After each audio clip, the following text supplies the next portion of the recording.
받아주고 그래서 컨트라는 했죠. 그때는 컨트라는 너무 없습니다. 그러니까 우리가 뭐 저기 사회 기득권층보다는 우리를 사회의 그 밑바닥에 계시다는 분들이 우리를 응원하는 데 많습니다. 늘 감사드립니다.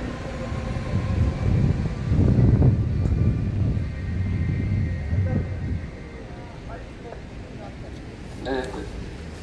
됐어요? 아니 형 천천히 하세요.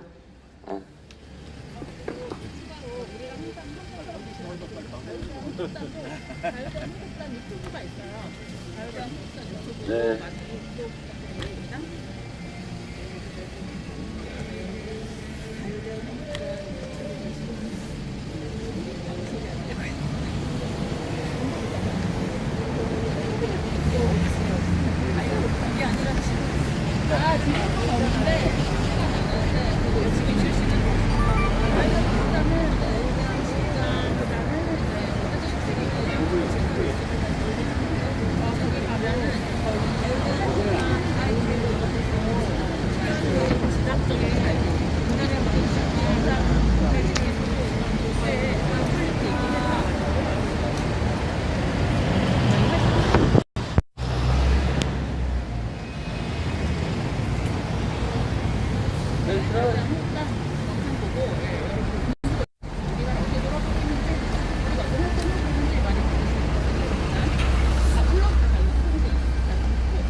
예, 준비되셨으면 이제.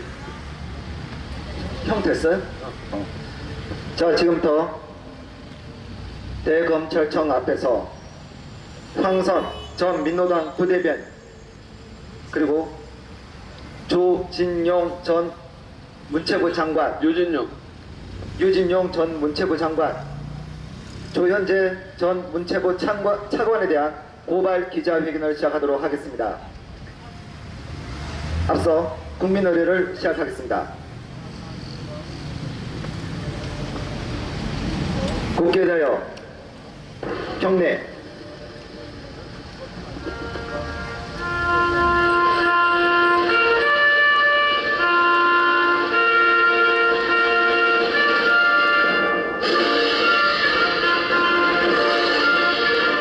나는 자랑스러운 태극기 앞에 자유롭고 정의로운 대한민국의 무궁한 영광을 위하여 충성을 다할 것을 굳게 다짐합니다.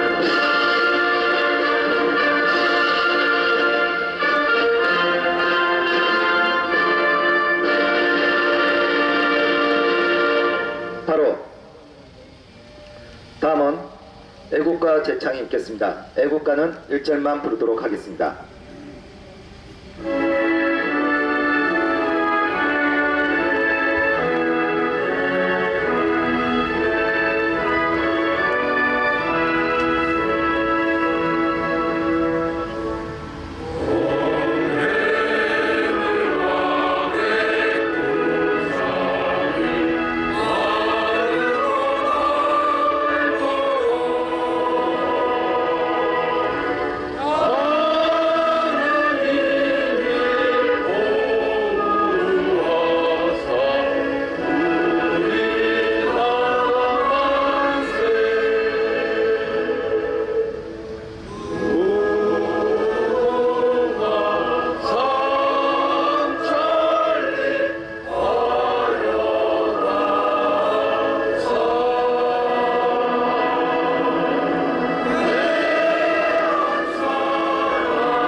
다음은 순국 선열 및 호국 영려 그리고 얼마 전 문재인 정권에 항거하며 자결하신 고 이재수 전 기무사령관에 대하여 묵념.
기자회견에 앞서 자유연대의 이범 대표님의 모두 발언을 듣도록 하겠습니다.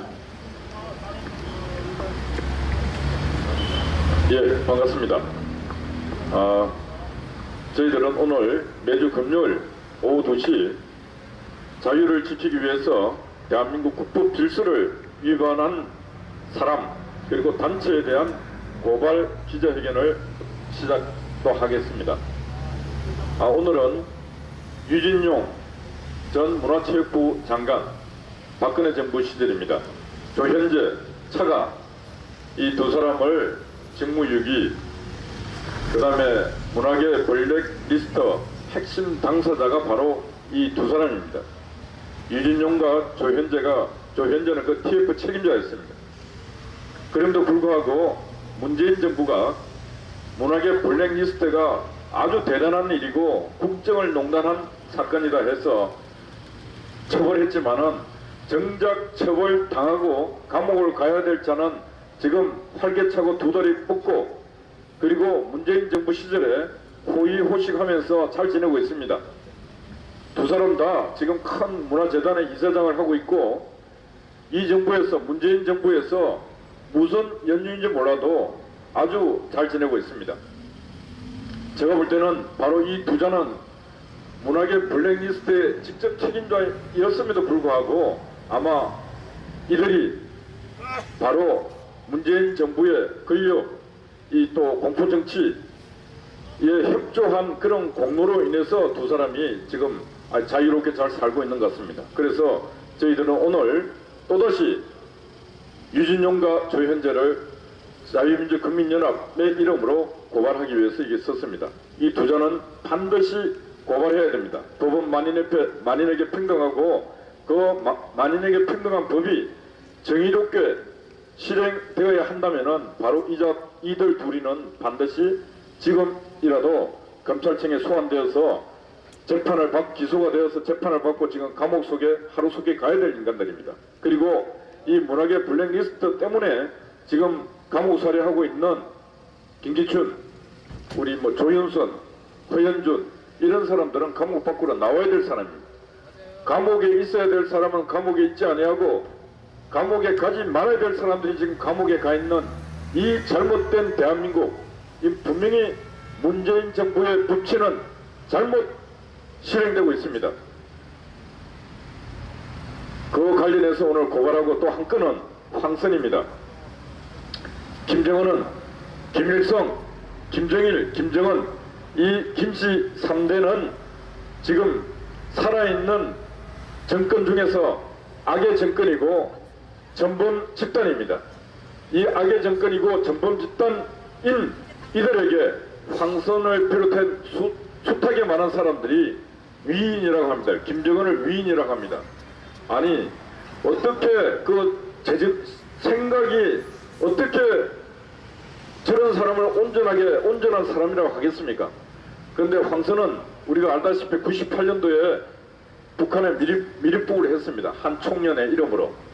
그리고 지난 노동당 창건 60주년에 산모 배가 불러서 이미 출산을 해야 될 그 몸으로 북한을 또 갔습니다. 그래서 노동당 창건일인 10월 10일 60주년 10월 10일 그 평양 산원에서 딸을 낳았습니다. 10월 10일이라는 북한 노동당 공산당 창건일을 기념해서 그날 평양 산원에서 딸을 낳았고 딸의 고향은 평양이고 어떻게 보면 딸의 모국도 평양이 북한이 되는 셈이죠. 이런 사람이 지금 한국 와서 두 다리 뻗고 호의호식하면서 한국에 우리 대한민국의 오만 남남 갈등을 다 불러일으키고 있습니다. 한국에 있는 정치 지도자나 사회 지도자는 위인이라고 하지 않습니다. 북한의 김정은을 위인이라고 하고 있는 저 황선이라는 저 인물은 절대로 대한민국 국민이 될 수 없는 자입니다. 따라서 이 검찰청에서 제대로 된 검사가 있다면 반드시 국가보안법 아직 살아있지 않습니까? 반드시 기소해서 더 이상 저런 정신 빠진 자들이 남남 갈등을 일으키는 그런 행위를 하게 해서는 안 되는 것입니다. 이건 국론 분열의 행위인 것입니다. 이걸 검찰이 방치하는 것도 이 검찰의 직무유기인 것입니다. 그래서 검찰에서 부분으로 넘어가면은 재판부가 반드시 이 황선을 국가보안법으로 처벌해야 하는 것입니다. 그 남편, 황선의 남편도 국가보안법 위반으로 9년간 도망 다니다가 잡혀서 3년간 옥살이한 인물입니다. 부부가 공동으로 대한민국 운동에 앞장서 있는 그런 인간들입니다. 그래서 저희들은 오늘 이 검찰 기자회견을 통해서 유진용과 조현재 그리고 황선은 반드시 사법 처리를 받아야 될 인간들이라 생각해서 이런 행동을 하고 있습니다. 그리고 오늘 특별히 이제 감사드리는 것은 우리 국민의 자유와 또 국가의 이 가치 그리고 국민의 인권을 지키기 위해서 노력하기 위해서 우리 장달령 변호사님께서 이 자리에 함께 했습니다. 앞으로 우리 장달령 변호사님께서 이 자유를 지키기 위한 시민들의 행동에 법률 전문가로서 많은 도움을 부탁드리고 오늘 이 자리에 함께해서 주신 부분에 대해서 너무나 감사드립니다. 감사합니다. 그럼 간단하게 인사하시죠. 예, 방금 소개받은 장달령 변호사입니다. 이렇게 날씨도 좋지 않은데 또 애국 보수 활동 하시러 나오신 여러분들에게 또 감사해드리고요.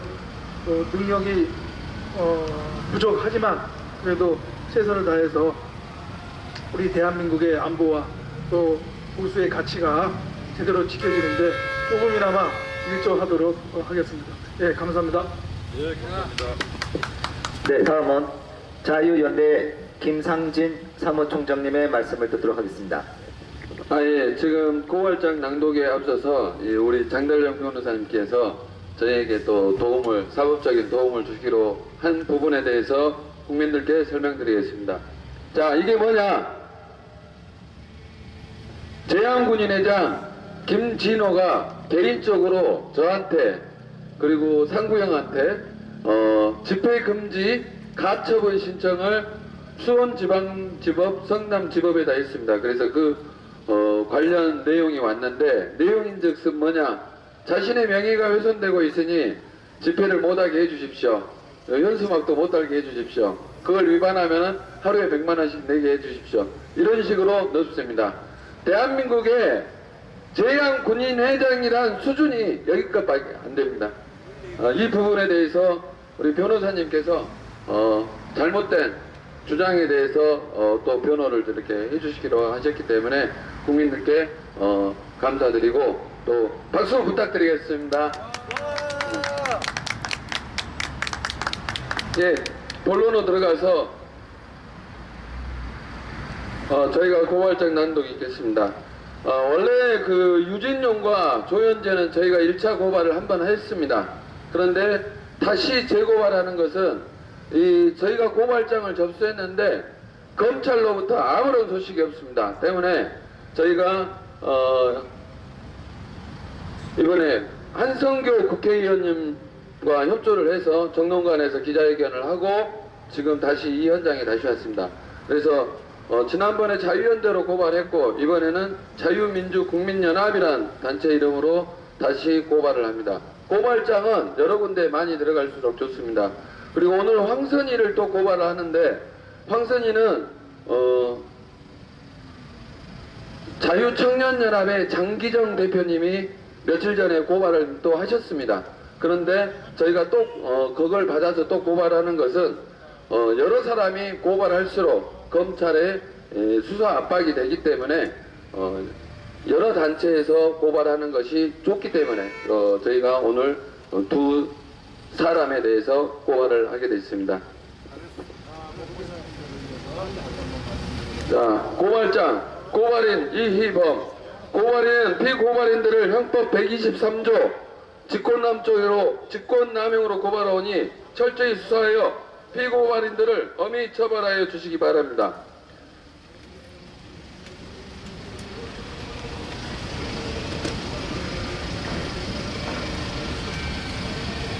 적용법조는 형법 123조 직권남용은 공무원이 직권을 남용하여 사람으로 하여금 의무 없는 일을 하게 하거나 사람의 권리행사를 방해할 때는 5년 이하의 징역, 10년 이하의 자격정지 또는 1천만 원 이하의 벌금에 처한다고 규정하고 있습니다. 3. 문학의 블랙리스트 2심 판결 내용의 중요한 사실은 근본 문학의 블랙리스트 사건으로 인하여 김정덕, 조윤선 전 문화체육관광부 장관들은 2심에서 각각 2년씩의 징역을 선고받았습니다. 그런데 그 선고 내용의 공통된 핵심 내용 중 다만 피고인이 문화예술계 지원 배제 범행에 개입하는데 처음부터 가담하지 아니한 점이란 내용이 있습니다. 즉 문학의 블랙리스트 사건의 기획에는 박근혜 정권의 초대 문화체육관광부 장관이었던 피고발인 유진용 전 장관 및 피고발인 조현재 전 차관이 개입을 하였다는 사실이 명백히 알 수 있습니다.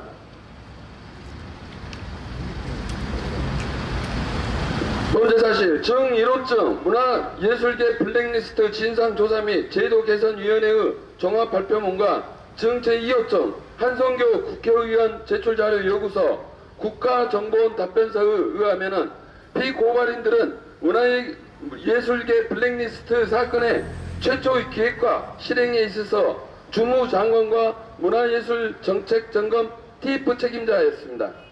정 제2호증 국정원에서 한성교 의원에게 제출한 보고서에 의하면은 2014년 2월 21일 김기춘 비서실장이 유진윤 장관에게 문화체육부 예산 기금이 좌파에 들어가고 있고 지원 대상을 선정하는 심사위원도 문제가 있는 만큼 국정원과 협의해 정체성을 검증하라고 지시를 했고 유진용 전 장관은 자신이 재임 중이던 2014년 2월 20일 문체부 국정원 IO 조 땡땡에게 문예진흥기금 지원 사업에 관련 인물에 대한 이념 검증을 요청을 하였고 이를 계기로 국정원에 계속 검증을 요청하였으며 이에 국정원은 2014년 2월부터 2016년 9월까지 대상자들 중 국보법 위반 전력자 348명을 문제인물로 선별하여 문체부에 통보한 사실을 확인하였습니다. 라고 보고하였습니다.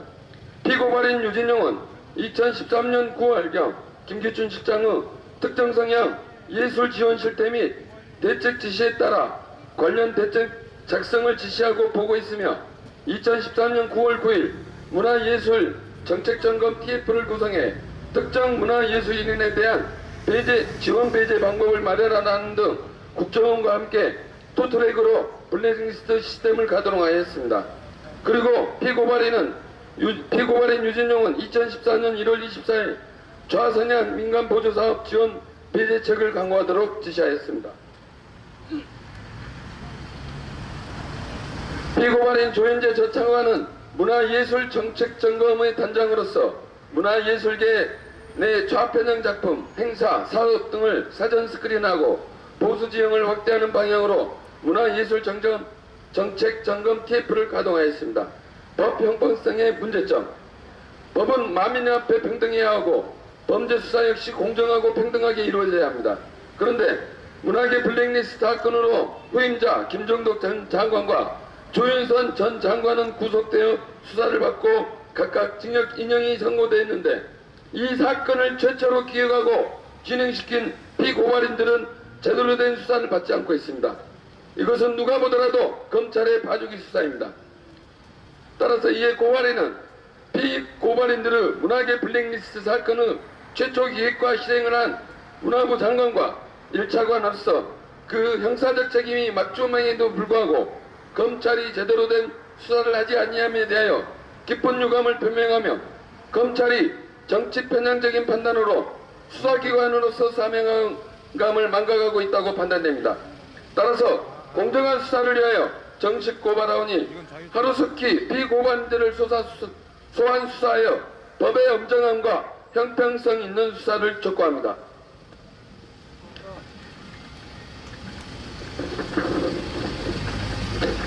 (2018년 12월 21일) 고발인 자유민주국민연합 집행위원장 이희범.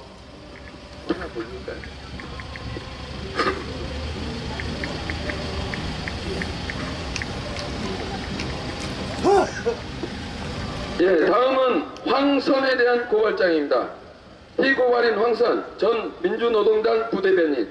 고발인은 피고발인을 국가보안법 7조 1항 반국가단체 등 활동 선전 동족죄로 위반으로 고발하오니 사실관계를 조사하여 엄히 처벌하여 주시기 바랍니다.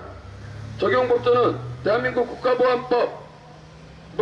국가보안법은 국가의 안전과 안전을 위태롭게 하는 반국가 활동을 규제함으로써 국가의 안전과 국민의 생존 및 자유를 확보함을 그 목적으로 하며 이 법에서 정하는 반국가 단체라 함은 정부를 참칭하거나 국가를 변할 것을 목적으로 하는 국내외의 결사 또는 집단으로서 지휘 통솔 체제를 갖춘 단체를 말하고, 특히 여기서의 반국가 단체는 북한 김정은 괴뢰 정부와 북한군을 의미하고 있습니다.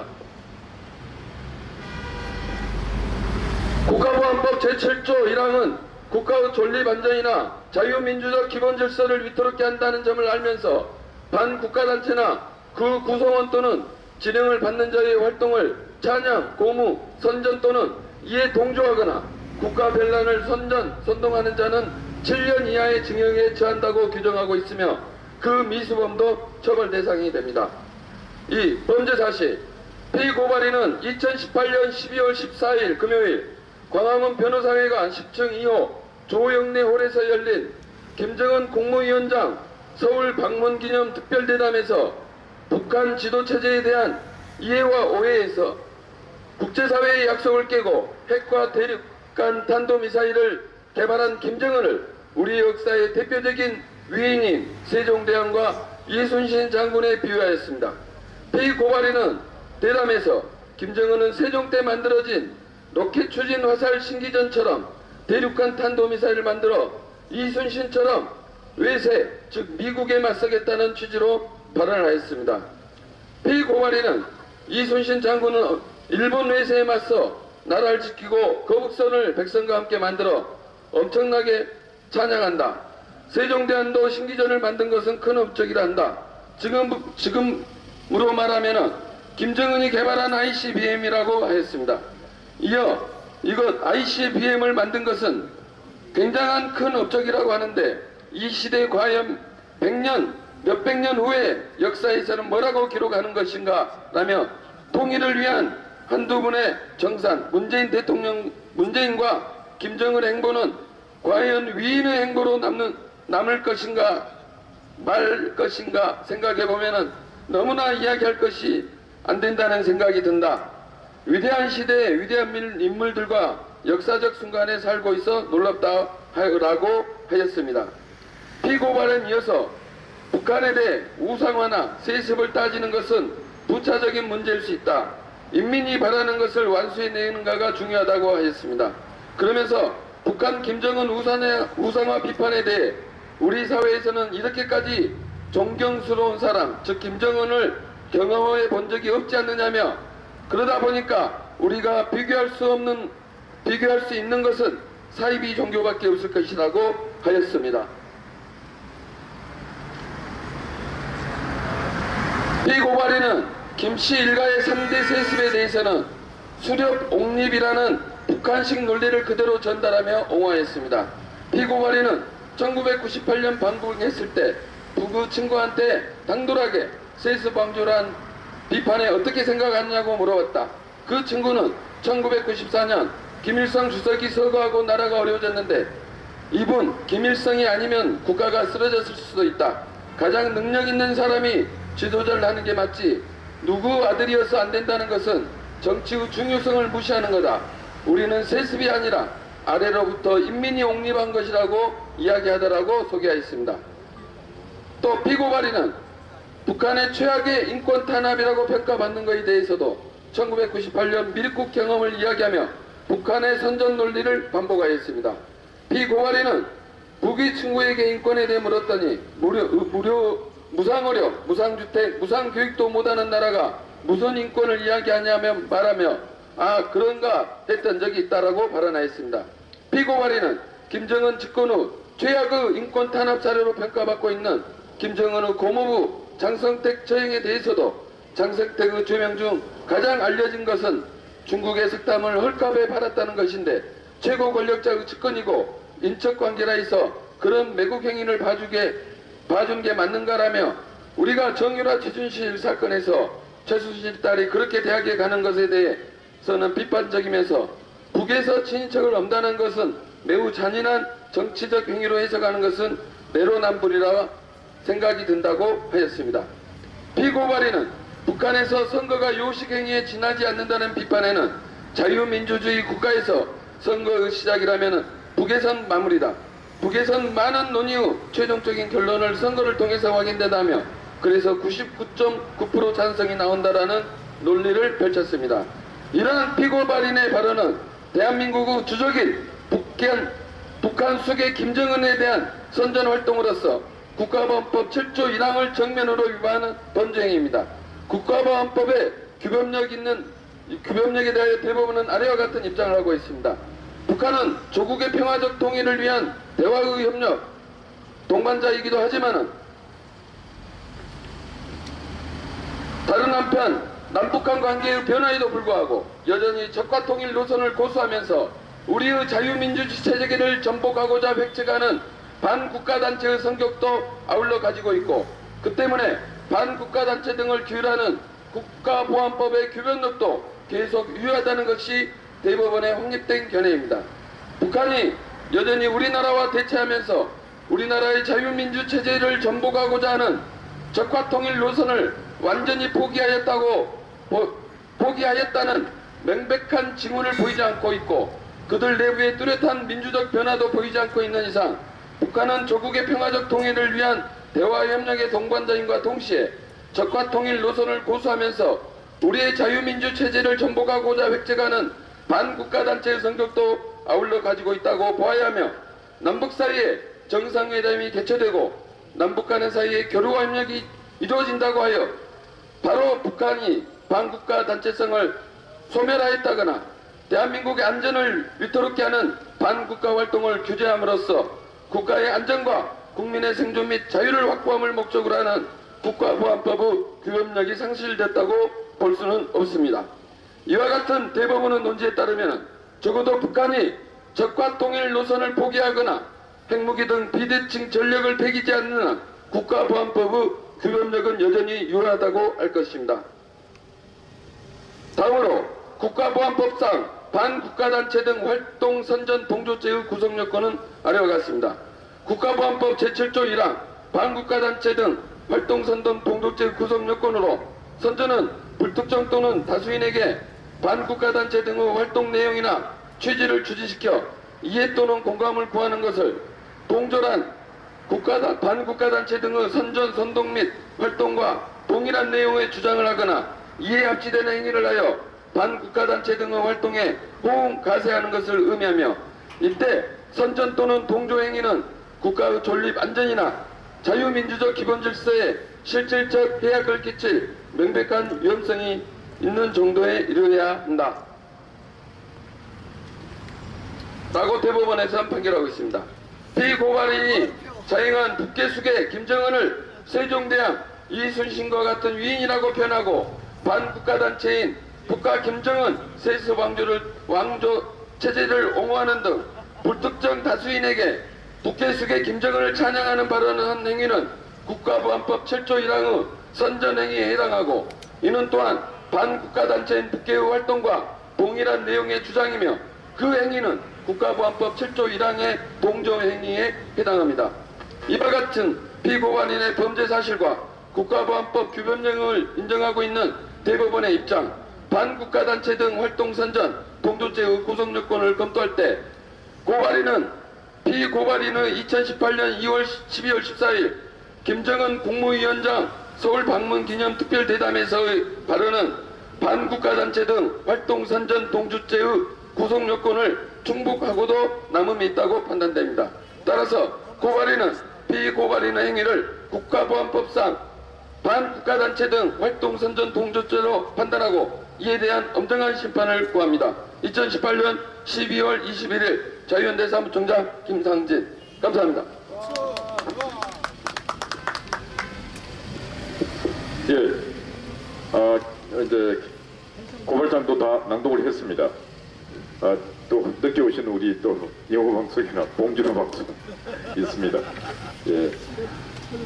우리가 매주 금요일마다 이렇게 고발장을 써서 이곳에 와서 하는 행위가 상당히 어려운 일입니다. 그렇지만은 저희들은 이 문재인 정권이 끝나는 그날까지 이 약속은 반드시 지킬 생각입니다. 그러니까 우리 자유진영에서 고소와 고발장을 접수하실 분들은 매주 금요일날 오후 2시 이곳에 오셔갖고 함께 고발장도 낭독하시고 또 당사자이면은 고소장도 낭독하시면서 접수도 함께 시키고, 그래서 이 문재인 정부에서 얼마나 많은 사람들이 억울하게 이렇게 법적인 피해를 받고 있는가를 고발하는 그런 정치적 행위도 이곳에서 함께 이루어졌으면 좋겠습니다. 예. 그리고 저희들은 신년 새해가 되면은 자유우파 반격 이런 제목으로 우리가 문재인 정부의 공안기관들, 경찰, 검찰, 국정원 이 세 기관이 제대로 역할을 전혀 하지 못하고 있습니다.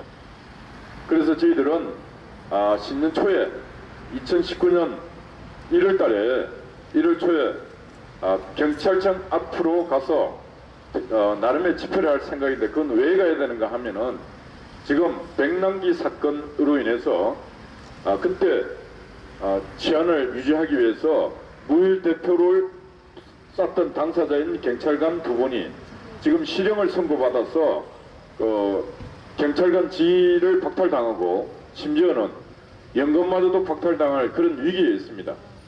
그런데 원래 이 사람들에게 책임을 묻는다면은 경찰청장이 책임을 져야지 왜 저 말단에 있는 그 실형자들이 책임을 져야 되는 것입니까? 이 경찰 지도부가 도덕적으로 타락할 대로 지금 타락해 있는 인간들입니다. 부하를 지켜주지도 못할 그런 자들이 계급은 왜 달고 있는 것입니까? 그래서 저희들은 1월 초에 경찰청에 와서 그 경찰관들의 억울한 부분들을 우리 국민과 함께 그분들을 보호하고 지키고 1차 1심에서 지금 그분들에게 실형이 선고됐는데 이 판결한 판사들도 제가 볼 때는 잘못된 자들입니다. 그래서 2심에서는 사법부의 판결을 다시 번복되어서 이분들이 정당하게 국법을 지키기 위해서 노력했던 그런 경찰관이었다는 것을 저희들은 국민과 함께 증명시켜야 하는 것입니다. 그리고 이런 분들이 불명예스럽게 지금 경찰을 제복을 벗고 떠나게 해서는 절대로 안 되는 것입니다. 그리고 앞으로 경찰청도 두 번 다시는 그런 불이한 부분에서 굴복하고 또 그런 경찰 부하들을 보호하지 못할 그런 자가 경찰청장이 절대로 되어서는 안 되는 것입니다. 그래서 우리가 제일 먼저 경찰청에 가서 국민의 뜻을 전달하는 그런 집회를 할 예정입니다. 1차 집회. 그 다음 지금 국가정보원이 있습니다. 국가정보원이 지금 있으나 마나입니다. 아직도 엄청난 예산을 쓰고 있습니다. 간첩을 잡아야 하고 이 국가의 근간을 흔들고 있는 산업 스파이도 잡아야 되고 하는데 국가정보원이 지금 뭘 하고 있는지 모르겠습니다. 그래서 저희들은 국가정보원 앞에 가서 국정원이 다시 한번 간첩을 잡고 국가의 대한민국 근본을 흔들고 있는 이런 스파이들, 산업 스파이부터 시작해서 사회 불순 세력들, 이런 세력들을 잡아야 되겠다는 그런 생각, 그런 신념이 없으면은 국가정보원은 이제 해체시켜야 하는 것입니다. 국가정보원이 진정으로 존립 가치가 있다고 국가정보원 요원들이 생각한다면은 지금이라도 들고 일어서서 간첩을 잡고 국기를 바로 세우는데 국가정보원 요원들이 앞장을 서야 하는 것입니다. 그래서 그런 요구를 하기 위해서 저희들은 국가정보원 앞으로 또 집회를 할 예정입니다. 그 다음 세 번째 공안기관이 검찰청입니다. 지금 검찰이 완전히 문재인 정부의 권력의 주군으로 개노릇을 하고 있습니다. 이 문재인 정부 들어서서 지금 잘못된 검찰의 수사 간행 그리고 공포적인 수사 이런 것 때문에 지금 죽지 말아야 될 분들이 목숨을 끊어내고 있습니다. 심지어 검찰 같은 동료 검찰들마저도 목숨을 끊고 있습니다. 어떻게 보면은 권력의 주군으로하면서 살인 검찰이 되어가고 있습니다. 살인 집단이. 그래서 이런 행위를 절대로 해서는 안 된다.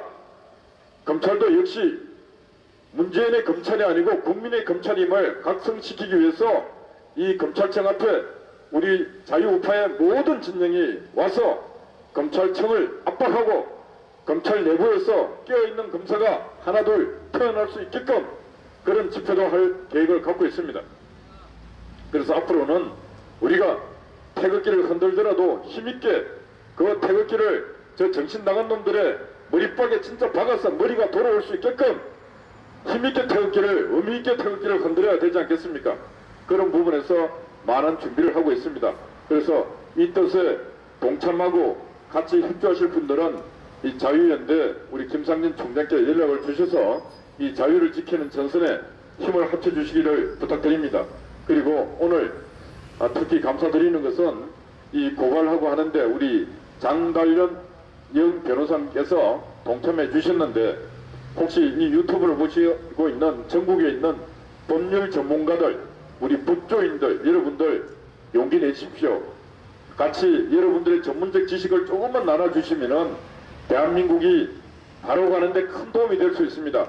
여러분들 동참해 주시고 소장도 하나 써주시면 고맙고 또 소장을 검토해 주셔도 고맙습니다. 여러분들이 도움이 지금 이 시대는 절실히 필요하시니까 많은 도움을 동참을 부탁드립니다. 예, 감사합니다. 어제 그 대검찰청 로비에서 좀 무슨 뭐 안 좋은 일이 있어서 오늘은 여기 입구에 있는 입구에서 저희가 서한 전달을 하고 접수증을 받도록 하겠습니다. 그래서 각 유튜버 대표님들께서는 요 앞에까지만 하시고 그래서 지금 뭐 이런 일이 처음 있는 일이라 가지고 우리가 이런 부분을 협조를 해줘야 되는 부분입니다. 자, 지금부터 이제 그 고발장 접수를 시작하도록 하겠습니다.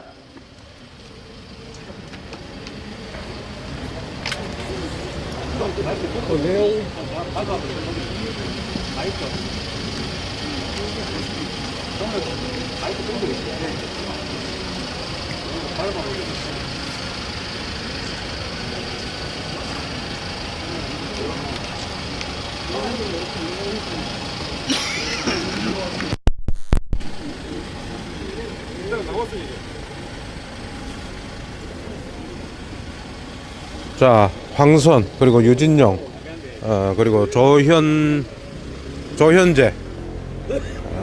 황선은 국가보안법 위반 그리고 유진용 조현재는 직권남용 혐의로 고발장 자유연대 이희범 대표 그리고 김상진 사무총장께서 고발장 접수를 하기 위해서 대검찰청 민원실로 들어가셨습니다. 자, 그리고 지금 대검찰청 이 정문이 여러분 보시다시피 지난번 그 대법원장 출근 시에 그 70대 억울하다고 그 호소를 분노의 호소를 화염병으로 대법원장 출근 차량에 테러를 가했던 그런 사건이 있어서 그런지 이렇게 대검찰청 정문이 폐쇄가 되어 있습니다.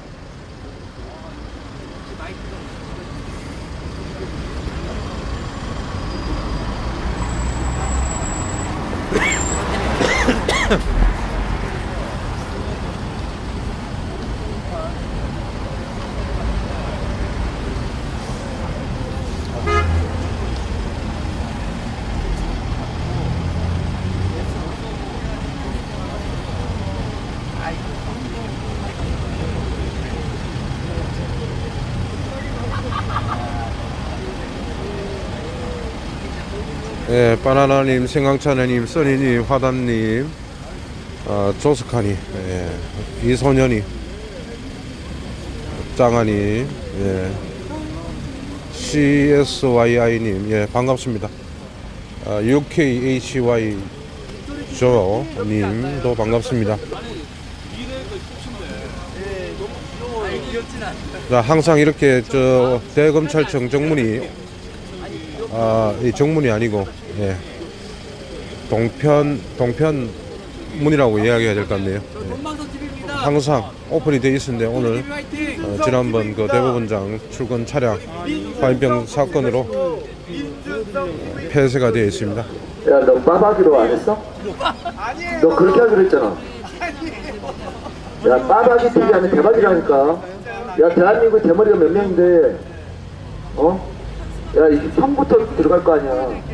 오늘 이곳 현장에 황선 국가보안법 위반 그리고 유진용 조현재 직권남용 혐의 고발 접수하는 기자회견에 유튜브들이 오늘 정말 많이 왔습니다. 예, 수고하세요. 이제 끝나신 거예요? 10개 이상의 유튜브 방송이 고발 기자회견 방송을 하기 위해 현장에 와 있습니다. 평상시보다는 한 배는 더 온 것 같습니다. 대검찰청 앞 기자회견장에 조남성 한미자유연합 대표님 반갑습니다. 네, 민준성 검색하고 구독 눌러주세요. 목도님 반갑습니다. 민준성. 기억하는 게 아니고 기억하기가 싫대. 네. 까마귀가 낫긴 낫다 진짜 확실히.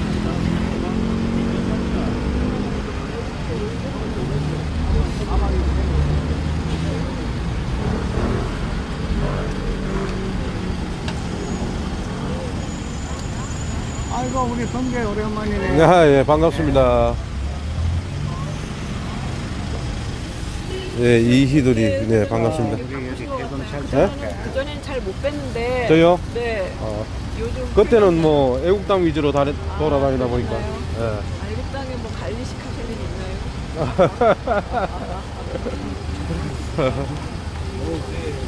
또 깨어나지 못한 많은 그 애국당원들도 깨워주십시오. 이야기했는데 잘 안 되네.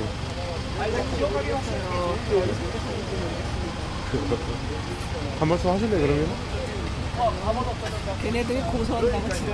그래요. 저희 방송에서는 가짜 뉴스 응징합니다. 매주 수요일마다 11시에 다음 주 11시에 KBS에 찾아가서 왜 가짜 뉴스 당신들이 자, 여러분 우리 86세 애국 청년 잠시 고발장 접수하는 동안 한 말씀 들어보도록 하겠습니다. 애국 청년님 반갑습니다. 반갑습니다. 오늘 저 황선이하고 황선이는 국가보안법으로 고발, 유진용, 조현재는 직권남용 혐의로 고발을 하는데 한 말씀 부탁드리겠습니다. 당신들이 앙케이트 조사했더니 그렇죠. 가짜 뉴스 3위로 나왔는데 예, 대한민국의 이 법조계들이 너무 정말 이 인민재판을 하는 것 같습니다. 그런데 우리 아직까지 이 나라의 주인은 국민으로서 정말로 이 국민이 나라를 주인인데 어찌 청와대 저놈들 또한 상권 분립이 죽어서 이 법조계라든가 언론계라든가 교육계라든가 모든 곳이 다 죽어 있는 것 같습니다. 이 나라를 정직하게 우리 국민이 주권으로서 국민이 이 나라를 지켜야 하겠습니다. 예, 감사합니다. 그리고 또 이 나라에는 지금 너무나 혼란스러운 나라가 정말 아주 지금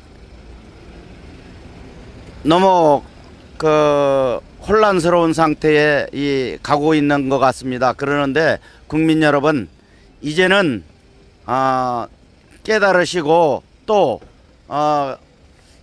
뉘우치셔서 우리 태극기 집회가 지금 이 나라를 지키고 있습니다.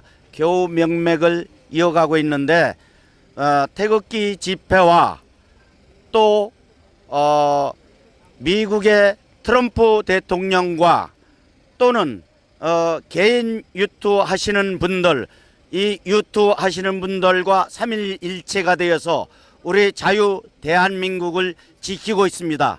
이것은 영원히 아마 기록이 될 것 같습니다. 우리 3.1일체에 되어서 이 나라를 정직하고 진정 자유민주적인 국가, 이런 국가를 후손들에게 정말 물려줘야지 되겠습니다. 지금 어느 한 곳도 다 제대로 된 곳이 없고 국민만이 정신 차려야지 될 시기가 됐습니다. 국민 여러분, 이제는 깨닫고 태극기 집회 다 동참하셔서 국민 총 지금 걸기대를 할 때가 됐습니다. 국민 여러분, 이 주사파 종북 세력들 사거리 다 소멸시킬 때까지 끝까지 국민 여러분 이것을 지켜보시고 같이 동참해 주시기 바랍니다. 태극기 집회 끝까지 화이팅! 끝까지 가겠습니다.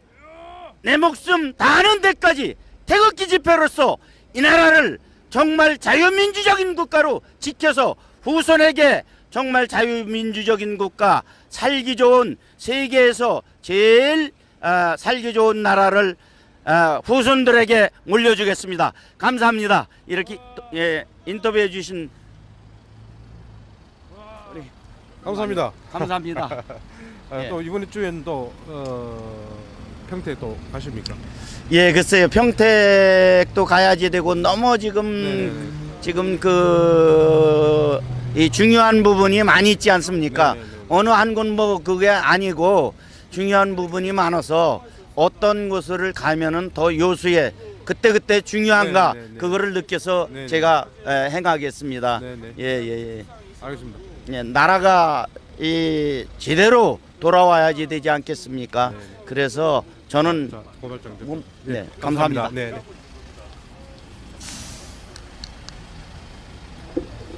지금 저희들이 여기 그 대검 앞에 들어갔다 나왔지 않습니까? 이 용산 참사 관련해서 인간들이 이 경비원들을 속이고 안에 들어가서 민원 접수하겠다 해놓고 주저앉아 버렸답니다. 그러니까 거짓말을 한 거죠. 이 좌파 새끼들이 주둥아리만 열면은 거짓말하고 들어가서 깜짝 노릇을 합니다. 그런데 정작 피해는 누가 보냐? 우리같이 법을 잘 지키는 사람들은 피해를 보고 있어요. 좌파 새끼들은 법을 어겨놓고 이익 보고 있고, 우리 같은 우파 진영에서 법을 잘 지키는 사람들은 피해를 보고 있어요. 이런 나쁜 새끼들 때문에 그 좌파들을 척결을 하고 소탕을 다 해버려야 됩니다. 아무튼 접수했습니다. 접수했고요. 다시 한번 늦게 오신 그 유튜버 형님들한테 말씀을 드리면은, 오늘 기자회견문 한 거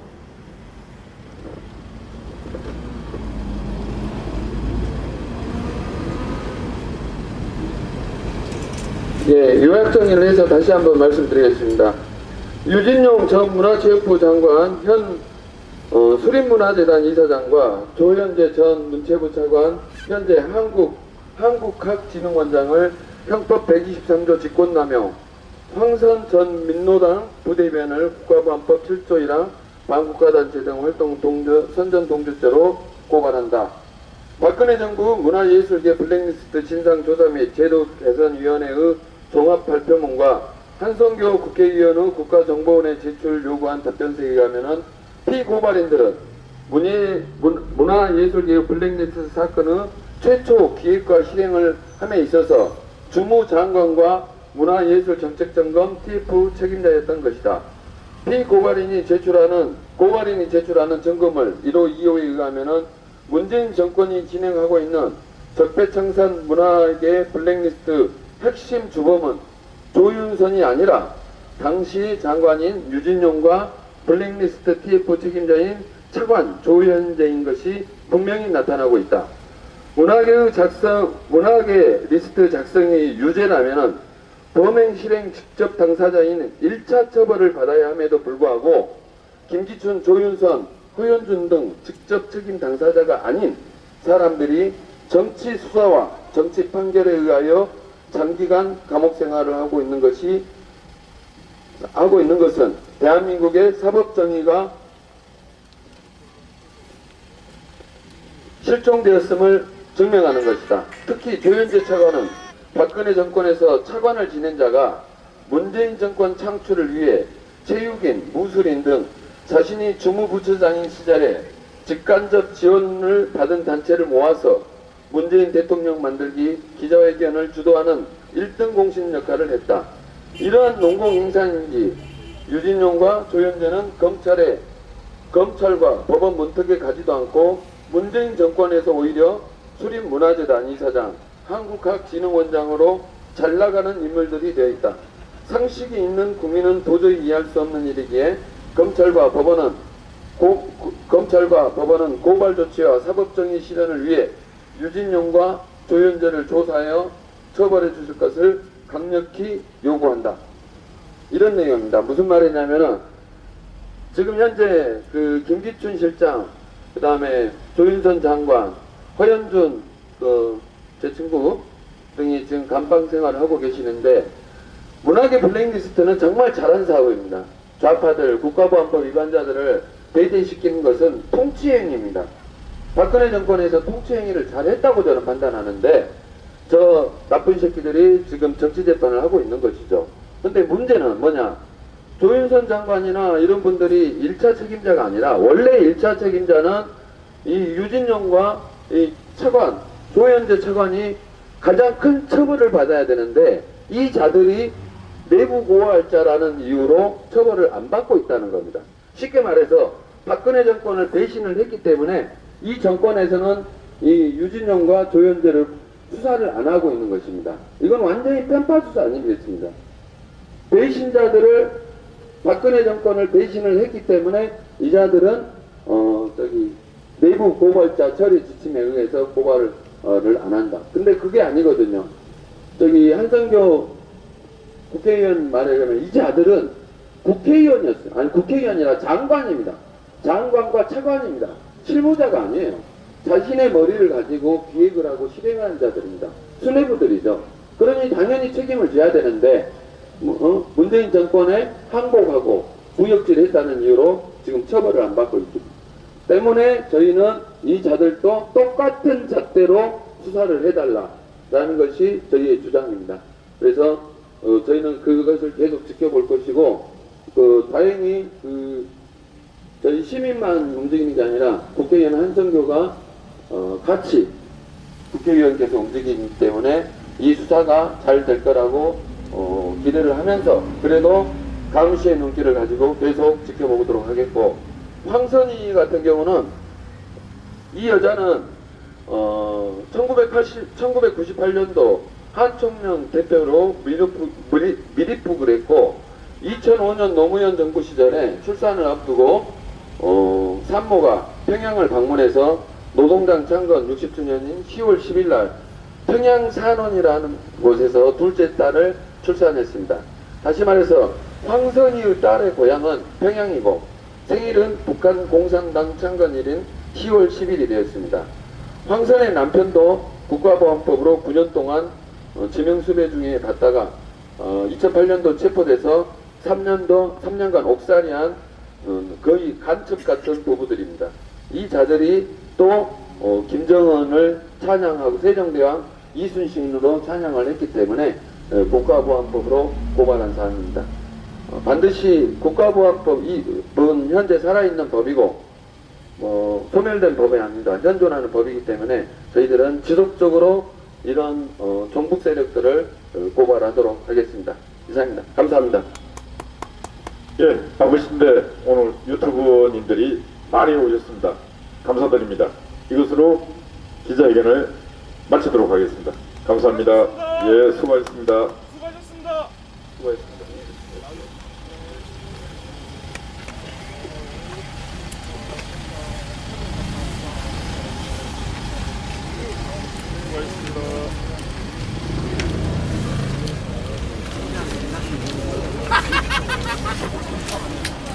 자, 대검찰청 앞에서 황석 국가보안법 혐의 그리고 유진룡, 조현재 직권남용 혐의로 검찰에 대검찰청에 고발하는 기자회견 모두 마쳤습니다.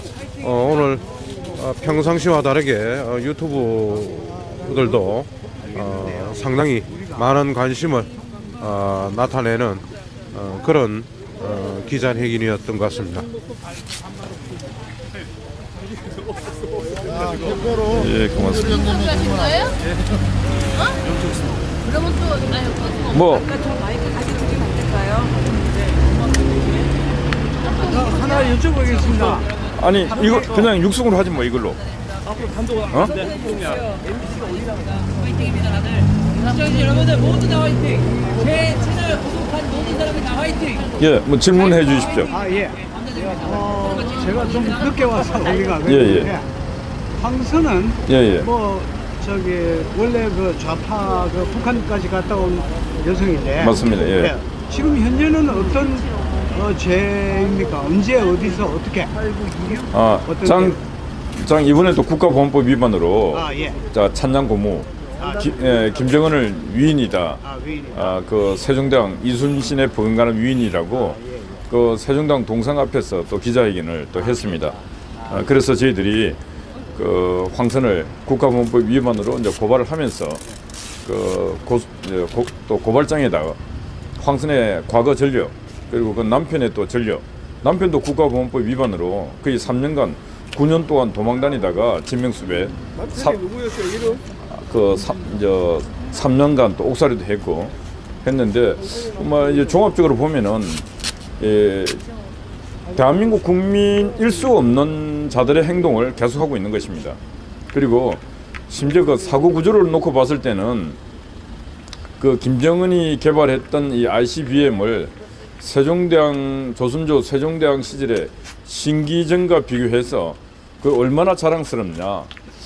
어떻게 그 상식적인 사람이라면은 이런 생각과 이런 말을 할 수 있는가. 그래서 이 사람은 반드시 국가보안법으로 처벌을 해서 사회로부터 격리를 시켜야지 대한민국 국가 그 법익과 국가 가치가 지켜질 수 있다고 생각합니다. 그래서 이번 검찰과 또 법원은 특히 황선 사건에 대해서 좀 경종을 울리기 위해서라도 김정은을 위인이라고 하는 저런 자들은 반드시 사회로부터 격리를 시켜야 된다. 그런 게 저희들 생각일 뿐만 아니라 이게 일반적 상식이 아닌가 그런 생각입니다. 예, 뭐 또 혹시 뭐 질문사항이 있습니까? 아까 저 대표님께서 1월 경찰청 항의 집회 그리고 국가정보원 항의 집회까지 계획을 하고 하셨다고 하시는데 오늘 그 고발과 그것들이 같이 계획적으로 이루어지는 것인지 궁금합니다. 뭐 이것도 역시 대한민국 법 질서를 지키는 일이다. 그런데 왜 이건 우리가 이제 고소 고발장 접수는 아니지만은 지금 우리가 그 사건을 봤지 않습니까? 백남기 씨가 이제 죽을 때 그 물대포로 죽었는가 아니면은 그 타살이었는가? 그 빨간 우유에 의한 타살이었다. 많이 시끄러웠습니다. 그래서 심지어 그 건국대 우리 이 교수께서는 영상 부검까지 해서 공개하고 그래서 이 시신을 그대로 화장할 것이 아니고 부검을 해야 된다. 사인을 밝혀야 된다 했지만은 끝내는 화장을 해서 그래 했지 않습니까? 그래서 사건이 모든 게 그렇게 해서 끝나는 줄 알았다 그죠. 정권이 바뀌고 난 뒤에 오히려 이제 역전이 되어서 백남기 그 당시에 치안 질서를 유지하던 담당 그 물대포를 썼던 경찰관들이 지금 형사 이제 기소가 되어 갖고 지금 1심에서 실형이 선고됐습니다. 그래서 이분들은 이대로 방치하고 있으면은 제가 볼 때는 이제 2심, 3심까지 가면은 이 문정권 속에서는 이분들은 아마 연금도 받지 못할 그런 상황까지 갈 수도 있다 이거지. 그래서 이런 것은 우리 국민들도 관심을 갖고 이분들을 지키고 보호해야 된다. 대한민국 사법부에서 이 경찰관들의 이 행위를 과도한 행위였다 해서 처벌할 것이면은 저는 담당 경찰서장과 또 그다음에 상부의 경찰청장을 처벌해야지 위는 가만두고 아래에 맨 말단을 처벌하는 이런 행위는 이건 있을 수 없는 행위다. 그래서 그런 부분을 갖고 우리가 경찰청 가서 경찰청장도 책임을 지고 그 이 법에 충실했던 그 경찰관들은 반드시 다시 명예를 우리가 회복시켜야 된다. 그래서 우리 국민들의 국민들을 깨우서라도 요 행위는 반드시 해서 그 다음에 2심이 진행될 때 사법부의 판결이 뒤집어 판사가 제대로 된 판사라면 이 판결을 다시 해서 이분들이 다시 경찰 현장에 들어가서 치안 사회 질서를 지키는 그런 곳에 다시 한번 명예롭게 복귀할 수 있도록 우리 국민들이 지원을 해야 되지 않겠는가 그런 생각으로 경찰청 앞으로 우리가 앞으로 한번 일회성으로 절대로 안 갈 겁니다. 앞으로 계속 가서 경찰청 내부에 있는 전국의 경찰관들이 깨어나고 또 경찰관 가족들도 깨어나고 그리고 또 사회도 깨어나서 이건 아니지 않느냐. 그 아니지 않는 것을 우리 사법부에 전달하고 정치권에도 전달해서 반드시 이거는 잘못된 행위를 바로잡도록 하기 위한 그런 행동을 시작할 준비를 하고 있습니다. 다른 질문사항 없습니다. 예, 그래서 하여튼 오늘 또 이 주말 바쁘신데 이렇게 많이 와주셔서 감사드립니다. 오늘 저녁에 또 뭐 행사 하나 있죠? 예. 오늘 저녁에는 방송법 개정안을 대표 발의한 강효상 의원을 모시고 우리가 지금 KBS 시청료와 전기료 요거는 반드시 이제 분리 납부를 해야 된다. 왜 그러냐? KBS가 국민의 방송으로 제대로 역할을 하고 있으면 우리가 지금 2,500원 내는 걸 국민이 더 해서 5,000원도 낼 수 있습니다. 그래서 그 돈을 내면은 그들이 NHK, BBC처럼 고급의 다큐멘터리도 만들고 얼마나 좋겠습니까? 그런데 지금 우리가 보면 이 KBS가 평양방송 서울지국처럼 변해가고 있습니다. 그래서 이게 지금 김원봉 북한에 가서 부수상 그 국회 부의장 역할을 했던 그 김원봉 대화드라마를 만들겠다고 하는 이런 부분, 국회 본관에서는 김정은의 그 사진을 대형 사진을 걸어 놓는 부분, 그리고 KBS 지금 본부 노조 같은 경우는 언론인의 사명을 다 망각한 자들입니다. 그런데 이런 자들이 지금 KBS 안에 직원 5,000명 정도 되는데 60%가 연봉이 1억 이상입니다. 우리가 내는 KBS 시청료, 전 국민이 내는 시청료 2,500원을 갖고 이들이 방송의 질을 높이기 위한 노력보다는 저거들 내부에 호의호식 하는 것까지도 괜찮아요. 그런데 국민의 방송임을 포기한 이 행위는 국민이 그런 방향으로 가고 있는 그들에게 돈 2,500원 내서 그들의 잘못된 인간들이 잘못된 생활을 하는데 절대 도움을 줄 수 없다. 그래서 이번에 저희들이 KBS 시청료 납부 거부 운동을 시민운동 차원에서 시작을 했는데 다행스럽게 또 이게 국회 한국당의 강효상 의원이 대표 발의해서 분리시키겠다. 입법 발의를 해서 오늘 그분을 모시고 우리 시민사회와 같이 소통하는 그런 시간을 가질 계획입니다. 7시에서 9시까지니까 우리 시청하시는 분들 관심 있는 분들은 그 종각의 자유민주국민연합 강당으로 오시면 고맙겠습니다. 그리고 김제도의가 주급이 5,600만 원인가 얼마라는데 그 내용 아십니까? 한 번 이제 출연할 때 김정동이 주급이 5,000원, 한 번 출연 한 350 정도 된다 그랬죠. 그러니까 일주일에 5,600이 아니 일주일에 5,600이 아니고 그게 일주일에 주일 한 번 하는 거 아니에요? 그러면 월화목금 아니에요? 그럼 해도 한 일주일에 한 1,000. 연봉이 7억이라고 하는데요. 예. 연봉이 7억이랍니다. 7억.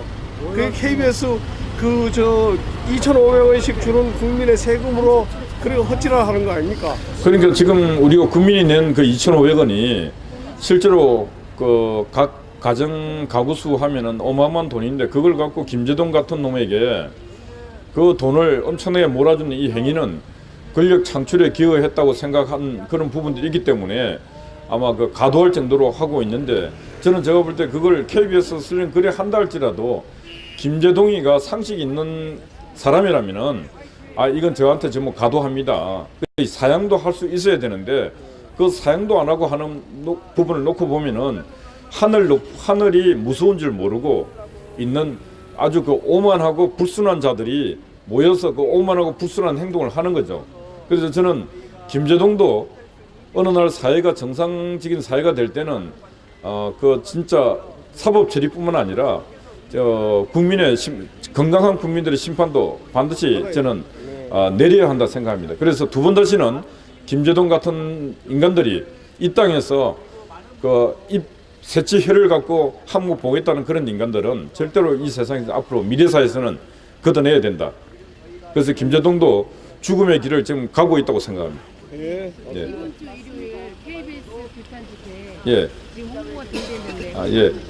예. 이번 주 일요일 날 오후 2시에 대한문에서 KBS 규탄뿐만 아니라 지금 가짜뉴스 탄압한 부분과 가짜뉴스를 오히려 생산하는 게 지금 좌파들입니다. 민주당이고 그리고 문재인 정부입니다. 그런 부분의 규탄 집회를 이번 주 주일 날 일요일 날 오후 2시에 대한문에서 준비를 하고 있습니다. 혹시 시간 되시면은 그때도 많이 와주시면 고맙겠습니다. 저희는 12시부터 판을 깔 겁니다. 먼저 갈 겁니다. 예, 예. 또 혹시 뭐 다른 말씀? 예, 감사합니다. 고맙습니다. 예.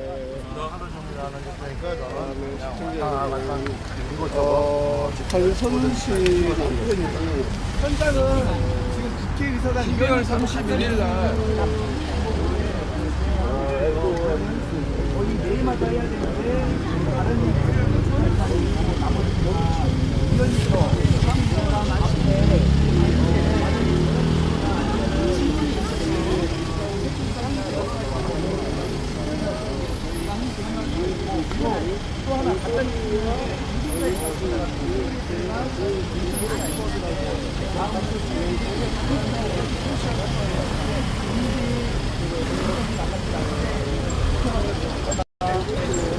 자, 시청자 여러분, 오늘 황선 국가보안법 혐의로 고발, 그리고 유진용, 조현재를 직권남용 혐의로 고발하는 기자회견 방송 모두 마쳤습니다.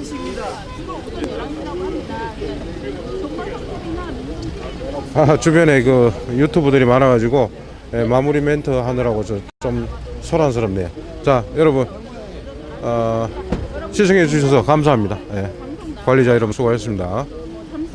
다음 방송에서 다시 인사드리겠습니다. 감사합니다.